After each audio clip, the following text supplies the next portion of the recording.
My name is Mara Collins, and I was 36 years old when my mother looked across my grandfather's dining room table and told me that my daughter might not belong in the family, not emotionally, not legally, by blood. My 8-year-old daughter Lily was sitting beside me, swinging her legs beneath the chair because they didn't quite reach the floor. She had been quietly coloring a picture of the old family mansion while the lawyers prepared to read my grandfather's final will. She had no idea that within the next 5 minutes, her entire understanding of our family would begin to change. My grandfather, Edward Collins, had died 3 weeks earlier. He was 84.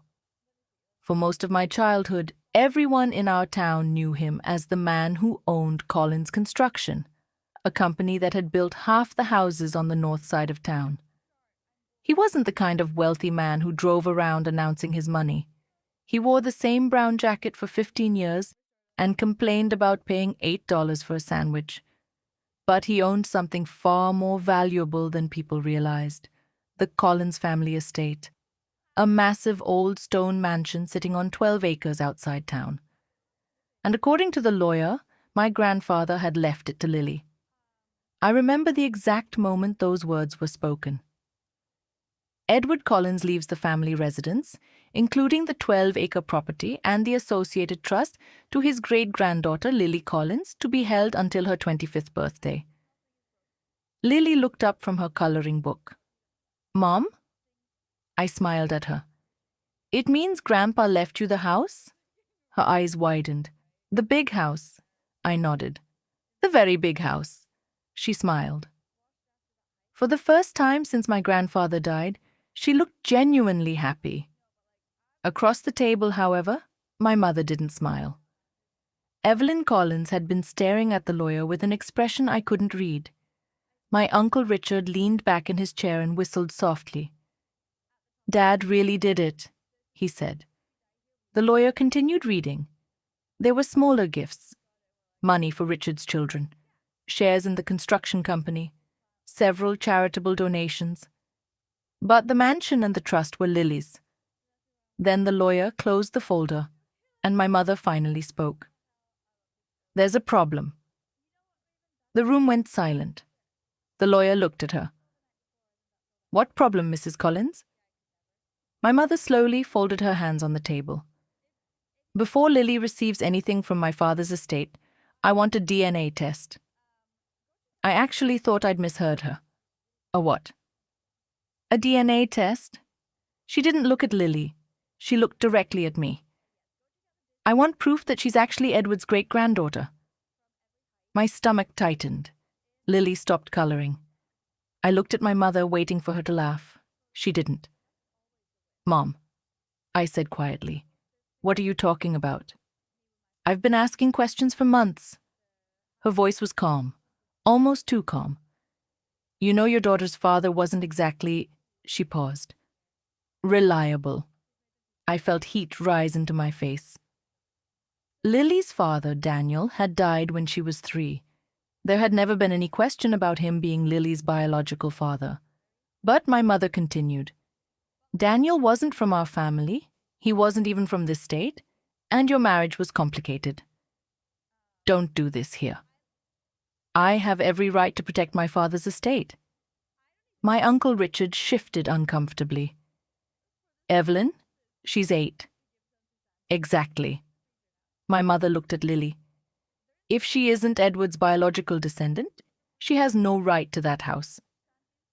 Lily stared at her grandmother. "Grandma, why are you saying I'm not family?" That sentence changed the room. My mother's face softened for half a second. Then it hardened again.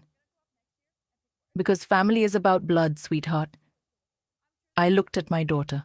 Her little fingers had stopped moving. She was waiting for me to defend her. And I did. But not in the way my mother expected. I turned back toward her. "Fine."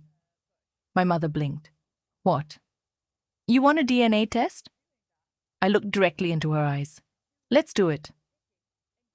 For the first time that afternoon, my mother looked nervous. Only for a second. Then the familiar confidence returned. "Good. She reached for her purse. I already contacted a laboratory. The lawyer frowned. You've already arranged testing? My mother nodded. I knew this would become necessary. I stared at her. That was the first thing that didn't make sense. She hadn't simply suggested a DNA test, she had planned for one. She had already spoken to a laboratory. She had already discussed the estate. And she had apparently been preparing for this moment long before my grandfather's will was read. But I didn't argue. I didn't cry, I didn't beg. I simply took Lily's hand beneath the table. Her fingers were cold. She whispered, Mom, did Grandpa really think I was his family? I squeezed her hand. Yes. Then why does Grandma think I'm not?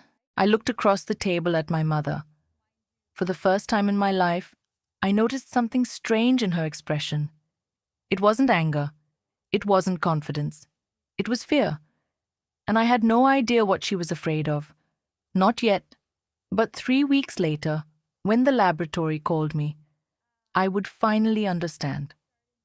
The DNA test wasn't going to expose my daughter.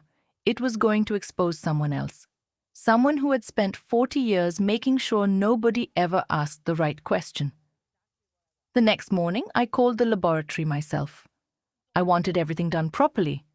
No private clinic, no home kit, no sample mailed through the post.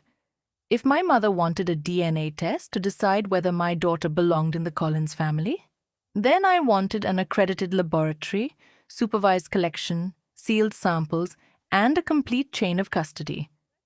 I wasn't going to give anyone an excuse to question the result later. The appointment was scheduled for the following Thursday.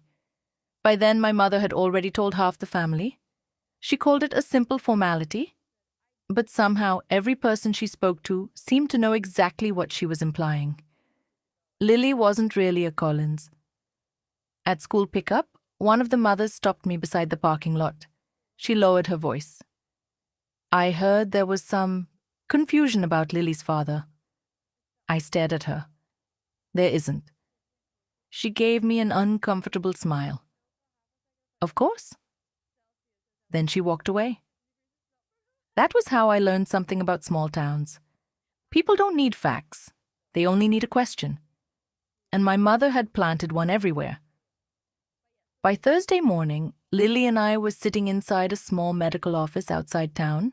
The walls were white, the chairs were gray. There were no family photographs, no comforting music, just paperwork. Lily looked at the collection kit on the table. Does it hurt? No, I told her. Then why are we doing it? I looked at her for a moment. Because sometimes grown-ups need proof of things they should already know. She thought about that. Then she nodded. Okay. The technician took my identification first, then Lily's. Photographs were taken, forms were signed, the swabs were opened in front of us. Everything was sealed immediately. I watched every step. My mother arrived 10 minutes late. She entered wearing a cream-colored coat and the same pearl earrings she'd worn to my grandfather's funeral. She looked completely composed, until she saw the paperwork. Then she stopped. The technician smiled. Mrs. Collins? Yes. We'll need your identification and reference sample. My mother didn't move. Mine? I looked up. Yes, the technician said, because your daughter and granddaughter are being tested against the family reference panel. Your sample will help establish the maternal lineage. My mother stared at her. For several seconds, nobody spoke. Then she reached into her purse. Of course. But her hand was shaking. I noticed. I didn't say anything. The technician collected my sample first, then Lily's, then my mother's. When the final swab was sealed, my mother asked, How long? Approximately 2 to 3 weeks. My mother nodded. Good. We walked outside. Lily skipped ahead toward the car. I stayed beside my mother. She didn't speak until we reached the parking lot. Then she said quietly, You don't have to go through with this. I stopped. You demanded it. I know. Then why are you telling me I don't have to? She looked at me. Her face had changed. The confident woman from the estate meeting was gone. For the first time, she looked tired. Because this has gone too far. I almost laughed. You started it? She opened her purse. Then she pulled out a check. She held it toward me. I looked at the amount. $50,000. I stared at her. What is this? Take it. For what? You walk away from the inheritance. I didn't touch the check. You want me to give up Lily's house? I want to avoid unnecessary damage. Damage to whom? She didn't answer. I looked at the check again. $50,000 was more money than I'd had in my savings account in my entire life. It could pay off debts. It could replace the roof. It could cover Lily's school expenses for years. My mother knew exactly what she was doing. She wasn't offering me money. She was testing how desperate I was. I pushed the check back toward her. No. Her jaw tightened. Mara, think carefully. I have. You could make this very difficult. I stepped closer. You already made it difficult. She lowered her voice. Some things are better left alone. I felt a chill. What things? She looked toward Lily, then back at me. You don't understand what you're opening. I stared at her. If you're so certain Lily isn't part of this family, why are you afraid of a DNA test? Her expression changed, only for a fraction of a second. But I saw it. Fear, real fear. Not the kind she could hide behind church manners or family reputation. Something had frightened my mother, and suddenly the DNA test didn't feel like something she had demanded. It felt like something she had accidentally set in motion. She snatched the check back. Forget I offered. Then she walked toward her car. I watched her drive away. Lily came running toward me. Mom, Grandma left. Yes. Did she say goodbye? No. Lily looked confused. Then she asked the question that stayed with me all night. Mom, why does Grandma keep looking scared when she talks about the DNA test? I didn't have an answer. So I told her the only thing I knew. Because sometimes people are afraid of answers they already know. That night, I couldn't sleep. I kept thinking about my mother's face, the check, the laboratory, and one sentence she had said without realizing how much it revealed. Some things are better left alone. At 2:17 in the morning, I finally got out of bed. I went downstairs. I opened the old cabinet where I'd kept my grandfather's papers after his funeral. I wasn't looking for anything specific. But beneath an envelope containing his insurance documents, I found a photograph I'd never seen before. It showed my mother as a young woman, maybe 20 years old. She was standing outside an old hospital. Beside her was my grandfather, and in his arms was a newborn baby. I turned the photograph over. There were 4 words written in my grandfather's handwriting. She must never know. I sat down slowly, because suddenly I wasn't wondering whether Lily belonged in the Collins family. I was wondering who my mother really was. I stared at that photograph until my eyes began to hurt. My grandfather had written only 4 words on the back.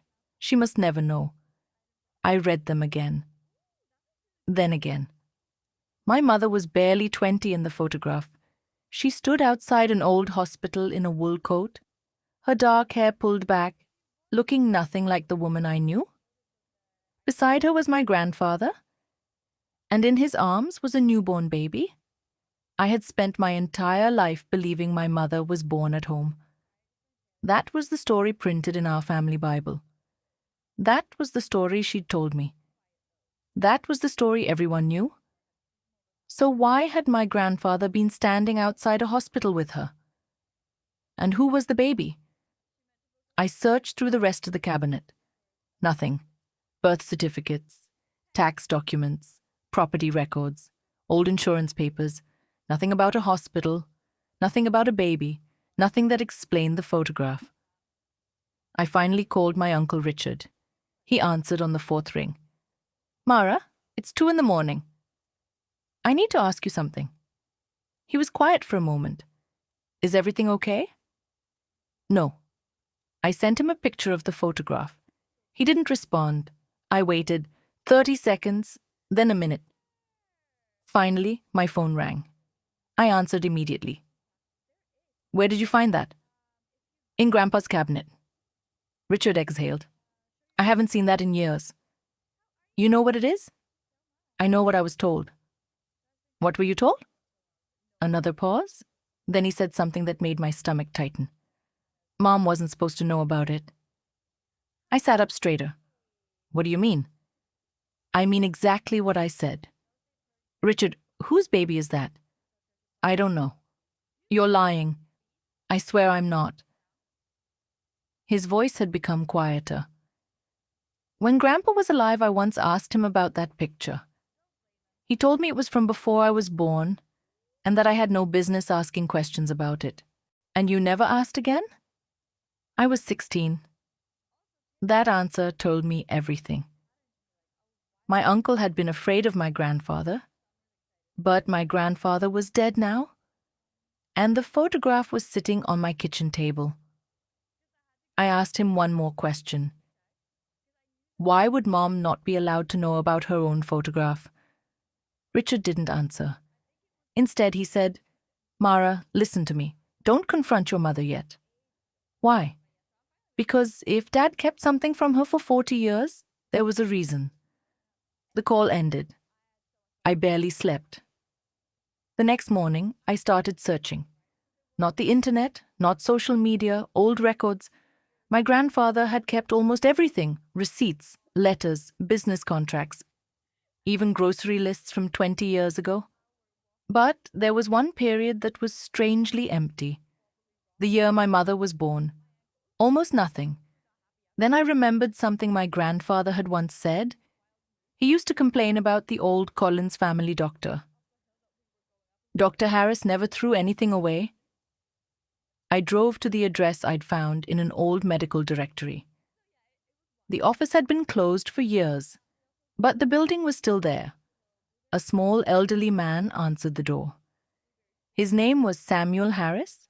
His father had been the doctor who delivered my mother. When I showed him the photograph, he didn't look surprised. He looked sad. You found it? I felt the blood drain from my face. You know this photograph? He nodded. My father took it. Why? He looked at me for a long moment. Because your grandfather asked him to. Why? He didn't answer immediately. Then he invited me inside. The house smelled like old books and coffee. We sat in his study. He opened a wooden box. Inside were medical records from decades ago. Most were too old to read.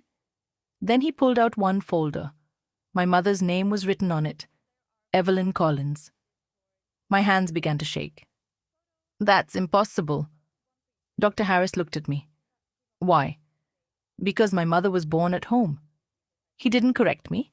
Instead, he opened the folder. Inside was a hospital admission record. December 14th, a newborn female. No father's name.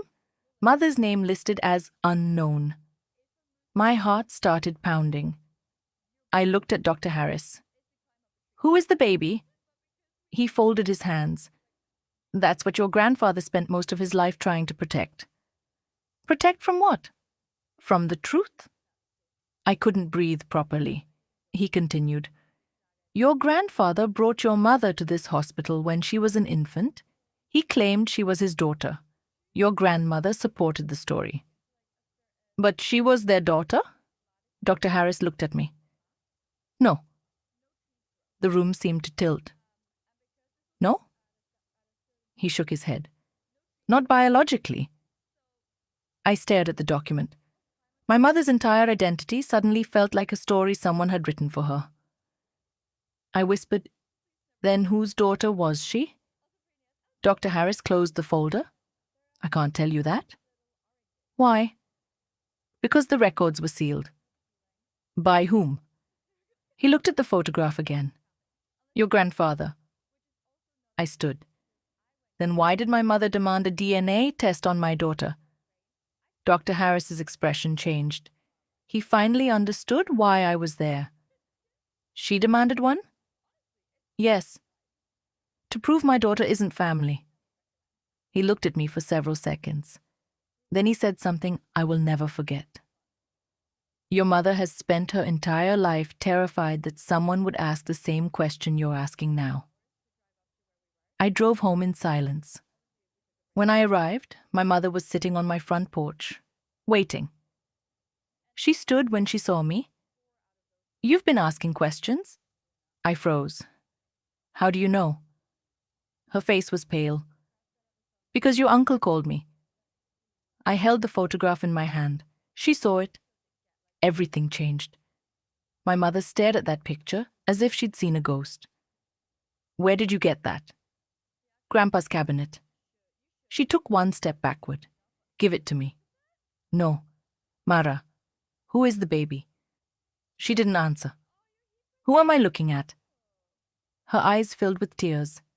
But my mother didn't cry. Not in front of me. She had spent 40 years refusing to cry. Then she whispered, You don't know what you're doing. I held up the photograph. You demanded a DNA test on my daughter because you said blood doesn't lie?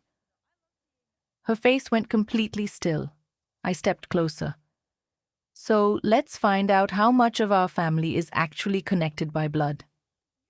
She stared at me, and for the first time in my entire life, my mother looked genuinely terrified. Then she said 6 words that changed everything. The test must not include me. The next morning, I woke up with one sentence from my mother repeating in my head. The test must not include me. I had barely slept. Lily was eating cereal at the kitchen counter when I walked downstairs. She looked up. Mom, are you okay? I forced a smile. I'm fine. I wasn't. Because now I understood something. My mother hadn't demanded a DNA test because she was certain Lily wasn't family. She had demanded it because she believed the test would prove something she could control. But she hadn't expected me to ask for her sample, and that scared her. I called the laboratory. I asked them to confirm the testing procedure. The woman on the phone explained that because the dispute involved family lineage, the reference panel could include additional relatives if everyone consented. I asked one question. If my mother provides a sample, can the laboratory compare her against my daughter? Yes. And can you determine whether my mother and I are biologically related? Yes, if both samples are included. I thanked her and hung up. Then I called my mother. She answered immediately. What? Your sample is required. Silence. Then, no. I leaned against the kitchen counter.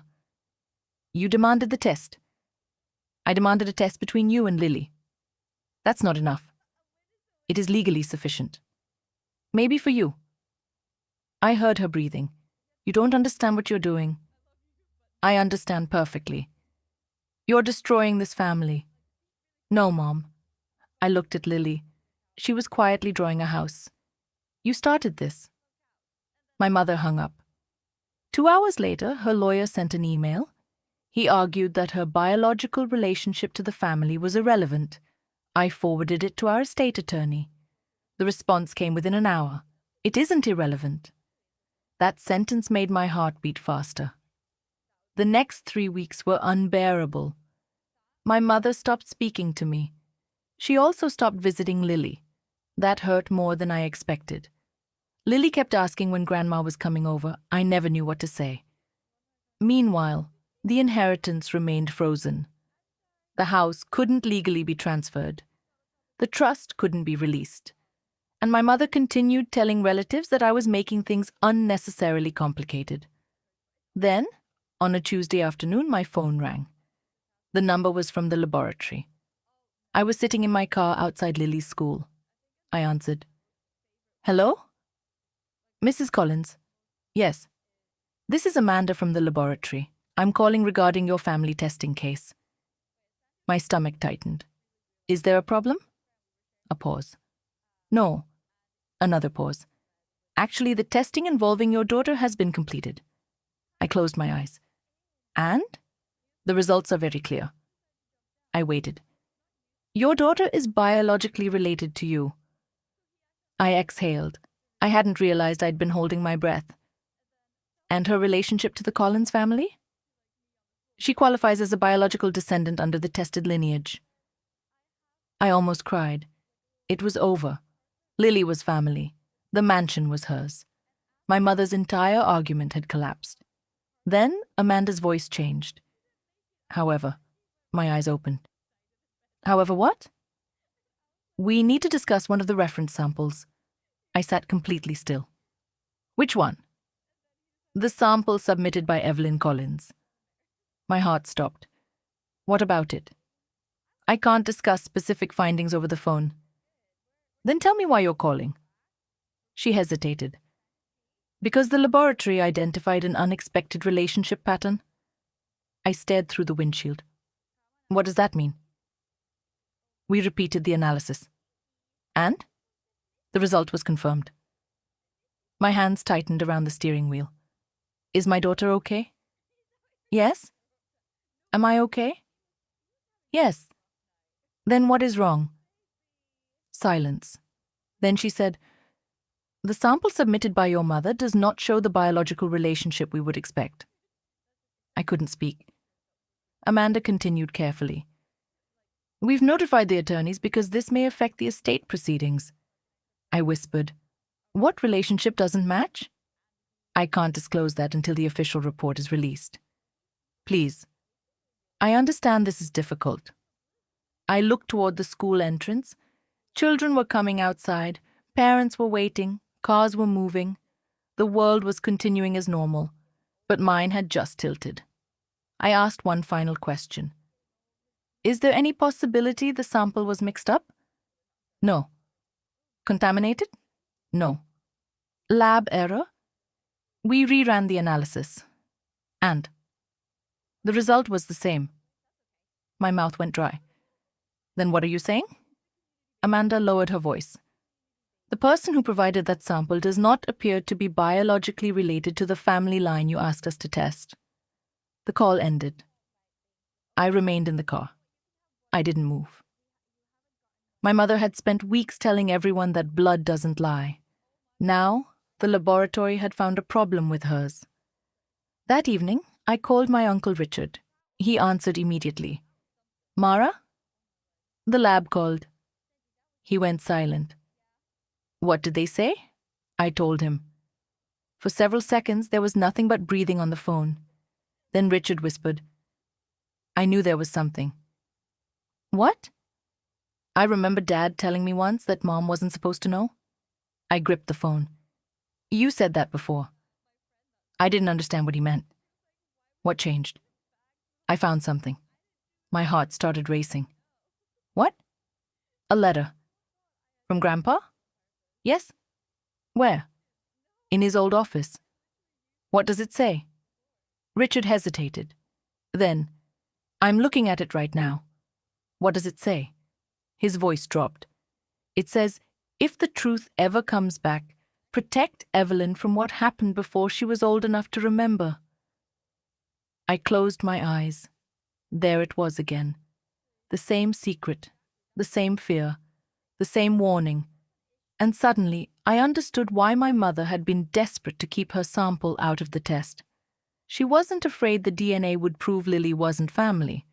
She was afraid it would prove she wasn't who she had claimed to be for 40 years. The official meeting with the lawyers was scheduled for Thursday morning. I didn't tell my mother what the laboratory had found. I wanted her to hear the truth from the report. But Thursday never came the way I expected. Because Wednesday night, my mother disappeared. Her phone was switched off. Her house was empty. Her car was gone. And on the kitchen table, she had left one handwritten note. Only one sentence. You should have left the past buried. I read it 3 times. Then I looked at the photograph of my mother outside that hospital. For 40 years, she had been protecting a secret. And now, because she tried to keep my daughter out of the will, she had forced that secret into the light herself. Thursday morning, I walked into the attorney's office expecting to hear why my mother had disappeared. Instead, I found my uncle Richard already sitting at the conference table. He looked exhausted. There were dark circles beneath his eyes, and beside him sat a thick brown folder. The estate attorney, Mr. Bennett, stood when I entered. "Mara, please sit." I didn't. "Where is my mother?" Mr. Bennett exchanged a glance with Richard. "We've been unable to reach her." I felt my stomach drop. "Did you call the police?" "She isn't missing in the legal sense," Richard said quietly. "Her car was found at a motel about 40 miles away. She checked in under her maiden name." I stared at him. "Her maiden name?" Richard nodded. That made no sense. My mother's maiden name was Collins. She had been born Evelyn Collins. At least, that was what everyone believed. Mr. Bennett opened the folder. "The laboratory report arrived this morning." I sat down. He placed several pages on the table. "Before I explain the estate consequences, I want you to understand the first part." He turned the page toward me. "Maternity analysis, Mara Collins and Lily Collins, biological relationship confirmed at greater than 99.99%. I let out a breath. My daughter was mine. No question, no rumor, no argument. Then he turned the next page. "Your daughter is also consistent with being a biological descendant of Edward Collins through your maternal line." I looked at Richard. He closed his eyes. My mother had been wrong. Or rather, her accusation had been a lie. Lily belonged. Then Mr. Bennett turned another page. "And this is where things become complicated." He pointed to the reference analysis. "The laboratory found no biological relationship between Evelyn Collins and the Collins family lineage." I stared at the page. The words were brutally simple. No biological relationship detected. My mother's entire life was sitting on one sheet of paper. Mr. Bennett continued. "Your mother's sample was tested against the available family references. It was repeated and independently confirmed." Richard rubbed his face. "So she's not Dad's daughter?" "No," Mr. Bennett said. Richard looked at me. "She isn't our sister." The sentence landed harder than I expected. I had spent my whole life calling that woman Mom. Richard had spent his life calling her sister, and now a laboratory was telling us that neither was true by blood. But there was something else. Mr. Bennett opened the original will. "The interesting part is what your mother did before she demanded this test." He pointed to a clause. "Your grandfather's trust states that the mansion and associated property are to remain with his biological descendants." I looked at him. "So? So your mother used that exact clause to challenge Lily's inheritance?" Richard suddenly understood. "Oh God." Mr. Bennett nodded. "She argued that Lily should be excluded because she might not be a biological descendant." He paused. "But if that standard is applied consistently, your mother herself cannot qualify." Silence filled the room. My mother had built the trap and stepped into it. Her own argument had destroyed her position. Mr. Bennett continued. "Her trusteeship is also now in question. What happens to the trust? The court could appoint a neutral trustee. And the mansion?" He looked at me. "Lily's claim remains valid." I should have felt victorious. Instead, I felt strangely empty, because I remembered Lily sitting at the kitchen table asking me if she was really part of the family. She was 8 years old, and an adult had made her question whether she belonged. Richard picked up the photograph I'd brought with me. "There's still something we don't know." I looked at him. "Who is she?" He turned the photograph over. The handwriting was my grandfather's. "She must never know." Richard swallowed. Maybe Dad knew exactly who she was. Mr. Bennet looked at the photograph. Then we need to find out. That afternoon, Richard and I went through my grandfather's old office. For 3 hours, we found nothing. Then Richard noticed something beneath the bottom drawer, a loose wooden panel. He pulled it out. Behind it was a narrow metal box. Inside were hospital records, a newspaper clipping, and one envelope. The envelope had my grandfather's handwriting on it. For Evelyn, if the truth ever becomes unavoidable. I stared at it. Open it. Richard shook his head. You should. I opened the envelope. Inside was a letter. My grandfather had written it 22 years earlier. It began, Evelyn, if you're reading this, then the truth has finally caught up with us. My hands started shaking. The letter explained that my grandmother had gone into labor during a terrible winter. The baby they expected had been born with severe complications. She lived only a few hours. At almost the same time, another young woman had given birth at the same hospital. That baby was healthy, but the young woman had died shortly after childbirth. Her family had refused to take the child. My grandfather had made a decision, a terrible one. He brought that baby home. He raised her as his own daughter. Her name became Evelyn. My mother wasn't stolen. She wasn't adopted legally. She had simply been given a new identity because my grandfather couldn't bear to lose his wife to another death. But there was one part of the letter that shocked me most. My grandfather wrote, Evelyn knows nothing. I told her the truth once when she was 21, but she refused to believe me. After that day, she begged me never to mention it again. I stopped reading. Richard looked at me. She knew? Apparently. But Mom told everyone she was a Collins. She believed she was. I looked back at the letter. There was one final paragraph. If Evelyn ever uses blood as a weapon against one of her own children, then she has forgotten the very reason I brought her home. I couldn't breathe. My grandfather had predicted this. He had known that one day my mother might become obsessed with blood, and now she had. She had used that obsession against Lily. But the story wasn't finished, because at the bottom of the letter, my grandfather had written one final sentence. Mara must never be punished for Evelyn's fear. I read it twice. Then Richard whispered, Dad knew. Yes? He knew Mom would eventually do this. I folded the letter. No. Richard looked at me. He knew she was capable of it. That evening, I finally found my mother. She wasn't at a motel. She wasn't at the hospital. She was sitting alone in the cemetery behind the old church. Beside a small stone I had never noticed before. There was no family name. No explanation. Just a date. December 14th, 1963. I walked toward her. She didn't turn around. I knew you'd come. I stopped several feet away. You knew the DNA test would expose you. Yes.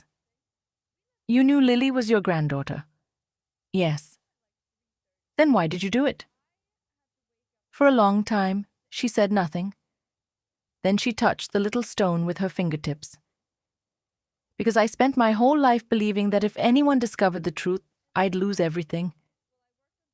I looked at the stone. Who is buried here? My mother finally looked at me, and her eyes were filled with tears. My real sister. I stood frozen. She continued. She lived for 11 minutes. Then she whispered, and I was the baby they brought home instead. For the first time, I understood. My mother hadn't spent 40 years protecting a lie because she was proud of it. She had spent 40 years terrified that the lie was the only reason anyone had ever loved her. But what she had done to Lily couldn't be undone. And now, I had to decide what to do with the truth. Because I had the power to destroy my mother publicly. I could release the DNA report. I could expose her in court.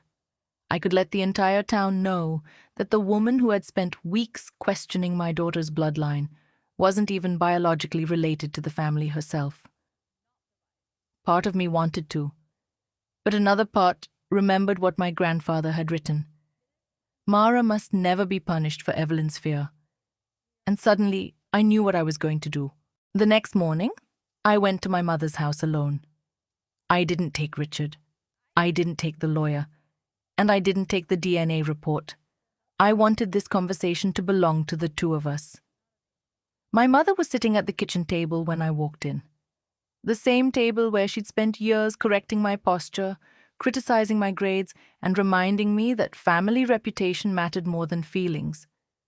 She looked older than she had 2 days earlier. The woman who had always seemed impossible to break was sitting there with both hands wrapped around a cold cup of coffee. She didn't look at me. "You know," she said. "Yes." "How much?" "Enough." She closed her eyes. "The laboratory report?" "Yes." "And Dad's letter?" "Yes." She nodded slowly. Then she whispered, "I suppose this is where you tell me what a terrible person I am." I pulled out the chair across from her. "No." That surprised her. "I could," I continued, "but that's not why I'm here." She finally looked at me. "Then why?" "Because you demanded proof that Lily belonged." Her face tightened. "And now you know the truth." I placed the DNA report on the table. "You were right about one thing, Mom." She stared at me. "Blood doesn't lie." Her eyes filled with tears. "No," she whispered. "It tells the truth, even when we don't want to hear it." She looked down. "I was afraid." "I know. I thought if the test showed something strange, everything would disappear." "Lily?" She shook her head. "Me?" That answer hurt more than I expected. My mother took a shaky breath. "When I was 21, your grandfather told me." She stared at the report. "He said I wasn't his biological daughter." "What did you do?" "I called him a liar." She laughed bitterly. "I told him he was sick. I told him he was trying to destroy my life." And then, he never mentioned it again.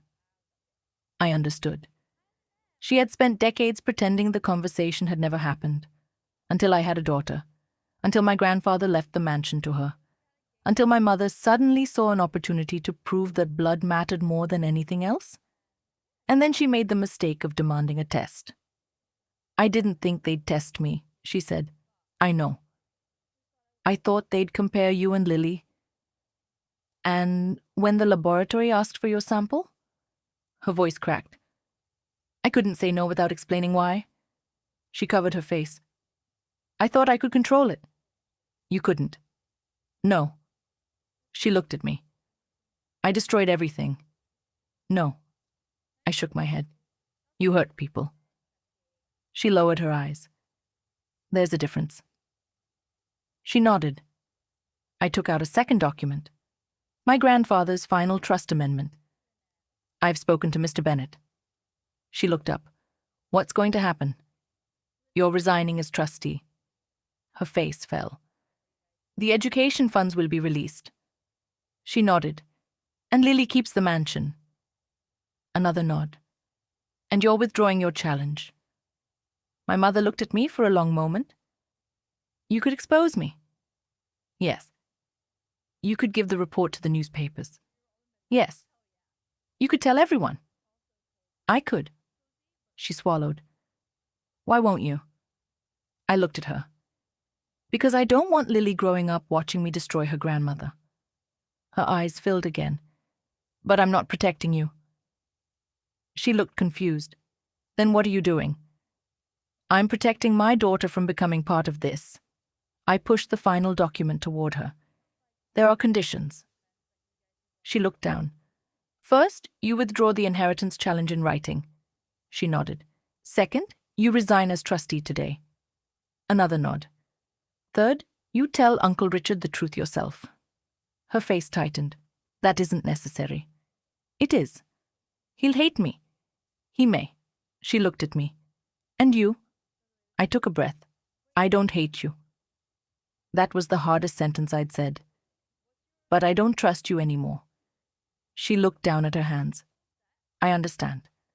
No more family tests? She looked at me. No more questioning Lily's blood. She nodded. And no more using money to control people. My mother closed her eyes.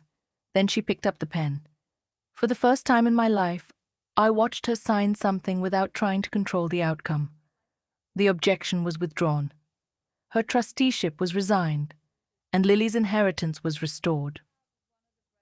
3 days later, the family gathered at Uncle Richard's house. My mother sat across from him. She told him everything. The hospital, the baby who died, the infant who came home, the secret my grandfather had carried, and the DNA test that finally exposed it. Richard cried, not loudly, just one tear after another. Then he stood up. I thought he was going to walk away. Instead, he hugged her. My mother broke down in his arms. I should have told you. Yes, Richard whispered. You should have. They stayed like that for a long time. I stood near the doorway, watching, not forgiving everything, not forgetting what happened, but watching the truth finally enter a room where a lie had lived for 40 years. 2 weeks later, Lily and I moved into the old family mansion. The house was too big for us, at first, but Lily loved it. She ran from room to room, choosing where she wanted to put her books. One afternoon, she found me standing by the old family portrait. Mom? Yes? Am I really Grandma's granddaughter? I knelt beside her. Yes. Even though Grandma isn't really Grandpa's daughter? I smiled. Yes. She thought about it. Then family isn't just blood? I looked around the house, at the photographs, at the old furniture, at everything my grandfather had left behind. No, I told her. Family is also who loves you, who protects you, who tells you the truth, and who stays when things get difficult. Lily smiled. Then she hugged me. A month later, my mother came to the house. She stood at the front door holding a small cardboard box. Inside were old photographs. She gave them to Lily. Your great-grandfather would have wanted you to have these? Lily looked at her. Are you my grandma? My mother's eyes filled with tears. Yes. Even if you're not Grandpa's real daughter? My mother smiled sadly. Yes. Lily thought for a moment. Then she reached out and took her hand. Okay. That one word broke something open in my mother. She cried. And this time, I didn't stop her. I stood there and let her cry. Because maybe, after 40 years of protecting a secret, she finally understood something my grandfather had known all along. You don't become family because a laboratory says you belong. You become family because you choose to stay. And my mother had spent her entire life terrified that blood would take her family away. Ironically, the DNA test she demanded to remove my daughter from the inheritance ended up proving something completely different. It proved that Lily belonged. It proved that my mother had been living with a secret identity for 40 years. And, most importantly, it proved that the family my grandfather built was never as simple as the names written in an old Bible. As for me, I stopped trying to earn my mother's approval. I stopped taking her tests. I stopped explaining myself. And I stopped teaching Lily that love had to be proven, because the day my mother demanded a DNA test to decide whether my daughter belonged in the family, she accidentally taught me the greatest lesson of my life. Blood can tell you where someone came from, but it can never tell you who they choose to become. And that was the truth my mother had spent 40 years trying to bury, until she demanded a test that finally dug it back up.